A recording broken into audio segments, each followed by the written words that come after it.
a gente vivia de bem com a vida, de bem com a natureza, porque aqui era um lugar sossegado, a gente convivia aqui com os pássaros, com a natureza em si, desfrutando das riquezas da natureza aqui. E quando a gente menos esperou, surgiu o boato que ia se instalar uma rede de energia eólica, que a gente nem sabia o que significava rede eólica. A gente até achou que era uma coisa que ia trazer benefício. Foram grandes as mudanças, porque aí com o início da construção da rede eólica, foi centenas e centenas de maquinários pesados, mais de 30 caminhão caçamba, mais de 20 máquinas pesadas, fazendo a exploração, derrubando as aves nativas e centenárias, derrubaram pau-ferro que tinha mais de 300 anos, derrubaram embuzeiro que era centenário, a vegetação em si e grandes explosões que aconteceu, porque nessa região aqui é uma região muito rochosa, e aí teve grandes explosões que causou muito impacto já nos animais. Quando eles explodiram uma vez atrás da minha casa, uma vez eles pediram pra gente sair. A gente saiu, quando a gente voltou, a telha tinha bastante telha quebrada. Tinha uma pedra enorme desse tamanho que caiu em cima do muro, que rachou o muro do alpendre e ficou lá. A pedra está lá até hoje, a pedra é enorme que voou na explosão, que fizeram nada, rachou casa, o telhado a gente mesmo consertou e ficou por isso. Nossa pesquisa, ela foi desenvolvida no Agreste Meridional do estado de Pernambuco e a gente conseguiu perceber, e comprovar diversos problemas relacionados à saúde que as pessoas que moram no entorno dos aerogeradores estavam relatando. Então a gente conseguiu fazer a aplicação de 50 testes SRQ-20 e a gente constatou que em torno de 68% dessas pessoas apresentaram transtornos mentais leves. Além disso, as pessoas também relataram, quase 75% dessas pessoas relataram perda da qualidade do sono. Esse é o principal e o primeiro fator que essas pessoas relatam. Muita coisa mudou, porque quando eles ligaram os aerogeradores, que se não me falha a memória, foi no dia 27 de maio de 2016. Foi quando eles ligaram as turbinas. Com 3 dias eu senti o tamanho do impacto que trouxe nas nossas famílias, porque o meu filho chegou aqui em casa e disse: papai, tá com 3 noites que eu não durmo, porque os ruídos estão exagerados demais e eu não estou conseguindo dormir. Se não houver uma amenização nesse ruído, que ele chegava a perder até o juízo. Ele chegou a falar isso para mim, que ele não ia resistir.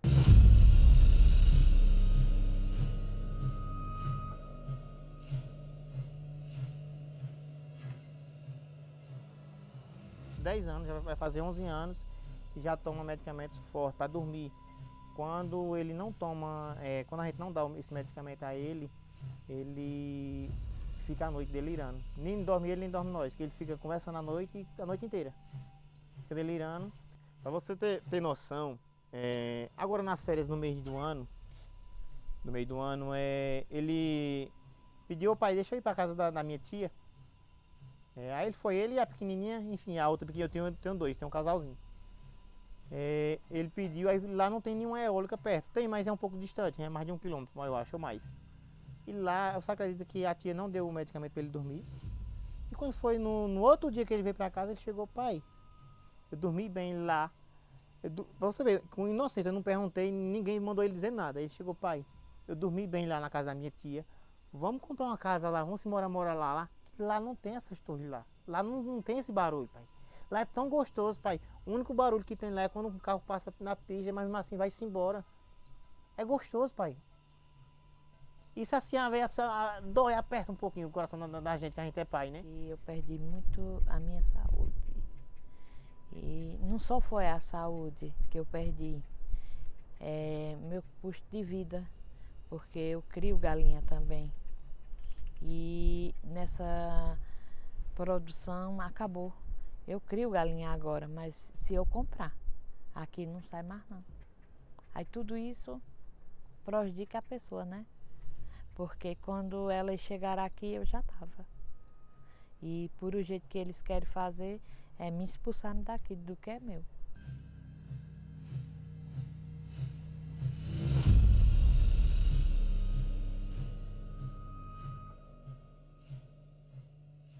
É muito ruim. É frequente esse barulho o dia todo e à noite. A gente, para conviver com isso aí, a pessoa tem que ter cabeça boa, viu? Porque é insuportável esse barulho.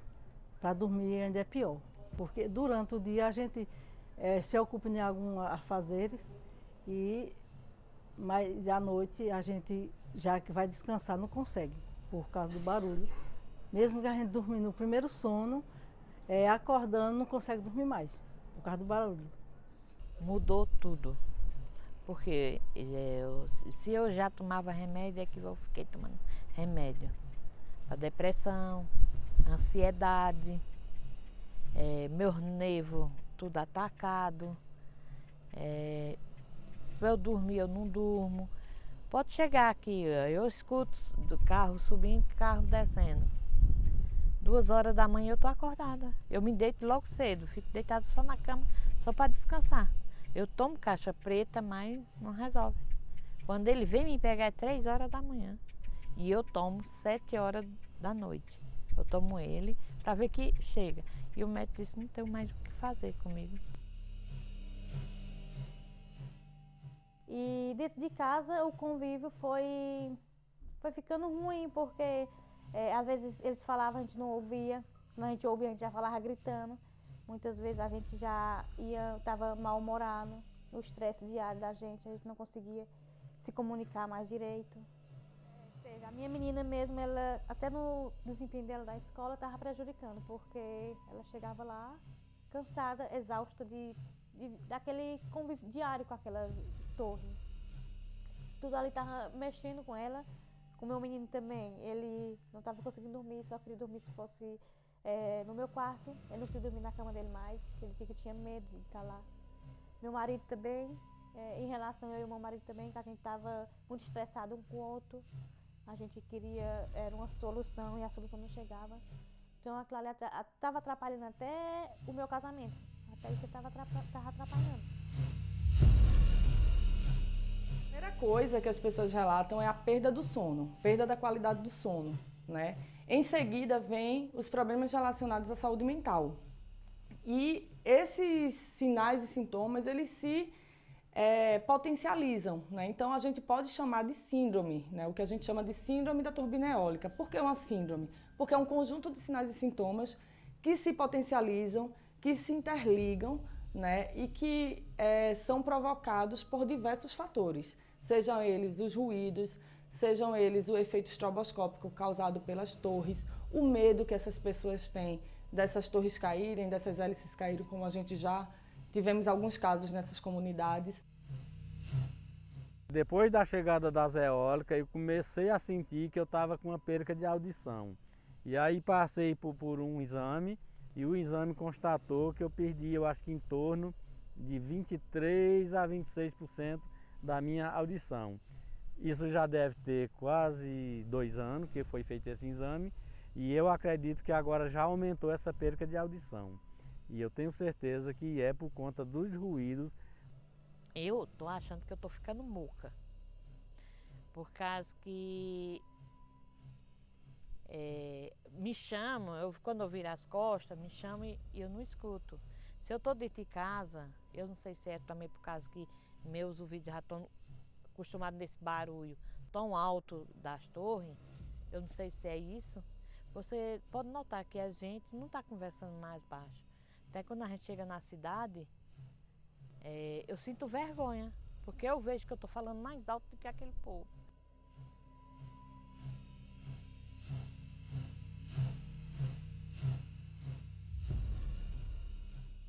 Primeiro a gente fez uma medição em campo do ruído.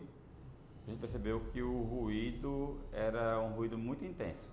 A gente Em alguns pontos chegamos a medir quase 100 decibéis. E essa intensidade, a longo prazo e continuada, ela é capaz de provocar perda auditiva induzida por ruído. E, segundo a norma, você poderia ficar exposto a 85 decibéis por 8 horas, só que a pessoa está em casa, ela está lá 24 horas. Claramente, as casas todas que a gente investigou, do ponto da casa mais próximo da turbina eólica, a gente encontrou algo em torno de 70 até perto de 100 decibéis. Com os sons intensos, eles vão danificando as células do ouvido. Falando de maneira mais simples, eles, a partir de 1 ano, já começam os primeiros sinais, mas isso vai agravando ao longo do tempo. É uma perda silenciosa porque, como ela é lenta, então ela demora para chegar no seu máximo, pode chegar a 20 anos de exposição. A pessoa não percebe que está perdendo a audição, mas ela é lenta e progressiva, e ela é irreversível também, não volta atrás porque a morte, a apoptose, as células morrem de fato. Mas as características de frequências das perdas que a gente encontrou são características muito conectadas com a perda induzida por ruído. Isso ficou muito evidente. Fora que a gente também detectou outros sintomas que sempre estão associados a esse tipo de perda, como por exemplo o zumbido, em alguns casos até tontura. A recorrência desses sintomas nas pessoas entrevistadas e avaliadas é uma recorrência muito grande, o que é mais um indício forte que essa perda provavelmente, ou muito provavelmente, está associada à indução pelo ruído.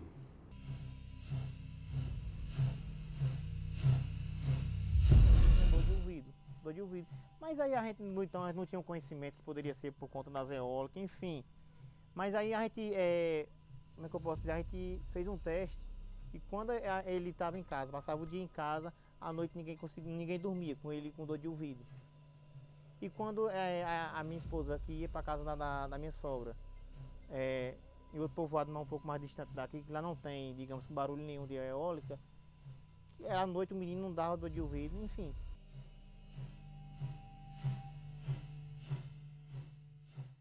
Outro exame que a gente conseguiu desenvolver nas comunidades foi a audiometria. Então a gente levou a cabine acústica para essas comunidades e dos exames realizados a gente conseguiu constatar que 74,7% dessas pessoas elas apresentaram alteração em pelo menos uma das orelhas. Então já existia instalada uma perda auditiva numa média de 74% das pessoas que foram examinadas. Além disso, a gente pode falar também do bruxismo, né, que é um outro fator que também tem acometido essas pessoas. E o bruxismo vem pelo estresse, né, pelo estresse causado por esse ruído e por todos os conjuntos de fatores que tem nesse ambiente, né? Então, o bruxismo também, dos exames que a gente realizou, a gente teve em torno de 90% das pessoas que foram examinadas, né, que tinham alguma queixa de bruxismo, elas foram constatadas com alguma disfunção da articulação temporomandibular. No dia que caiu a hélice, foi um dia de manhã, 6 horas da manhã, eu estava levantando mais meu marido, e do nada nós escutou uma explosão bem forte. Aí ele levantou, abriu a porta, aí disse, corre que a torre está quebrando e vai cair em cima da casa. Aí a minha menina e o menino estavam dormindo ainda. Aí a gente começou a gritar para eles levantar. Eles já levantaram, gritando, chorando, assustados, pensando o que estava acontecendo. E a gente lá, com o maior medo de que tivesse caído em cima da nossa casa. E a gente viu um momento que caiu parte delas. Aí, né, a gente chegou a ver. E pessoas que estavam mais distantes que a gente, eles viram que a torre ia num canto e em outro, para cair completamente. Só que quando ela caiu foi só parte da hélice. E foi terrível. Desse dia pra cá a gente já não estava conseguindo dormir. De lá pra cá, qualquer barulho que a gente ouvia, a gente já dizia, a torre quebrando e vai cair em cima da casa. A gente não conseguia dormir mais. O que a empresa construiu foi como é que eu posso dizer? Acho que eles chamam uma praça, sei lá como é que eu chamo, recreativa, que a empresa construiu. Caiu lá em 2016, mas no meio do nada, que na época chegou essa reivindicação, a gente mandou uma reivindicação para a empresa na época, Casa 200, que é a empresa que administrava na época, A gente mandou, através da associação, que a gente, na época eu participava, hoje eu não participo mais da associação. Mas na época a gente mandou uma reivindicação que fizesse aquela pracinha recreativa do lado do posto de saúde, do lado da igreja, que digamos que ia ter mais serventia, né? Aí a empresa foi, pegou, levou e depois do nada disse que não ia fazer era ali, porque ali era mais central, enfim. Eu não sei o que aconteceu. Aí o que acontece? Fizeram aquela pracinha ali no meio do nada, no meio do sol, debaixo, digamos, de uma rede, com toda a estrutura metálica. Quem é o pai, digamos que psicologicamente, que tem um conhecimento que vai deixar o seu filho brincar ali? Os empreendimentos eólicos, eles causam desterritorializações nesses territórios, né, que são territórios camponeses, né? Então, eles invadem esses territórios que antes habitados, né, que essas pessoas tinham um modo de vida, né, um modo de vida camponês. Então, esses empreendimentos, eles ocupam esses espaços e desde essa ocupação eles já causam desterritorialização, porque eles mudam esse ambiente, eles mudam o fluxo desse ambiente, né? Os modos de vida são alterados. Então, isso já faz parte de uma desterritorialização. Além disso, a gente tem a desterritorialização porque muitas pessoas não suportam viver nesse ambiente, né, com o ruído desses aerogeradores e precisam abandonar suas casas, muita gente pagando aluguel, né, saindo dessas comunidades.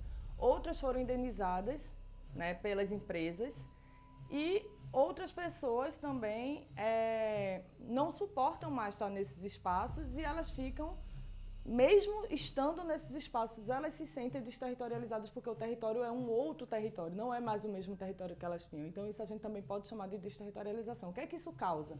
Né? Principalmente efeitos na saúde mental, depressão, tristeza, né? Então muita gente, né, mesmo aquelas que saíram e foram para um outro território, elas ainda sentem esses impactos, né, de ter sido retirada daquele local que era um local de pertencimento, de identidade dessas pessoas.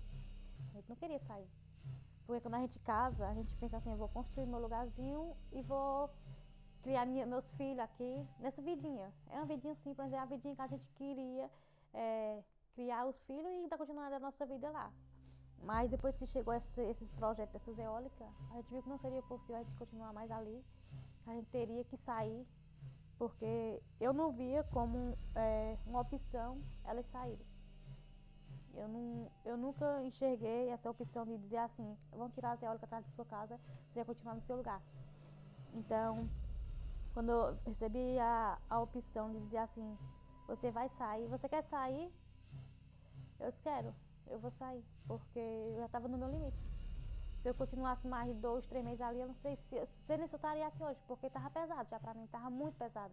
Isso aqui, no decorrer de mais 2 ou 3 ou 4 anos, isso aqui vai virar um deserto que não vai ter mais nada. A gente tem que se afastar, que nem eu já foi o caso, o meu filho está pensando em se afastar, os vizinhos estão tudo pensando em se afastar. Agora não é querer sair porque eu quero sair, é saindo obrigado devido aos grandes problemas que está acontecendo nas famílias, na criação e na produção na roça. Muita gente foi embora. Do começo, eles já começaram a retirar algumas pessoas, nosso lugar foi ficando deserto. O convívio que a gente tinha com aquelas pessoas ali, a gente perdeu. Hoje a gente passa como uma pessoa desconhecida, que a gente nunca foi vizinho. Então, com isso, eles foi ficando um lugar sem habitação nenhuma, sem ter gente ali, só ficou mesmo quem não teve a opção de sair. Eles viram uma coisa e é totalmente diferente. Porque eu acho que para ela ser limpa, ela não teria causado o que causou em comunidades e ainda continua causando. Para ela ser limpa, poderia vir de uma forma que beneficiasse a comunidade. Que eles chegassem e a energia que a gente pudesse, como ele disse que é muita energia que está sendo gerada, que a gente pudesse usar e repassar para outras famílias, tipo assim, mas não uma energia que vem, suga tudo, suga sua vida, tudo que você tem na comunidade, suga tudo e leva para fora. Então, essa energia limpa, para eles pode chegar limpa lá, mas para a gente já quer energia muito suja, uma energia que não compensa, que não vale a pena.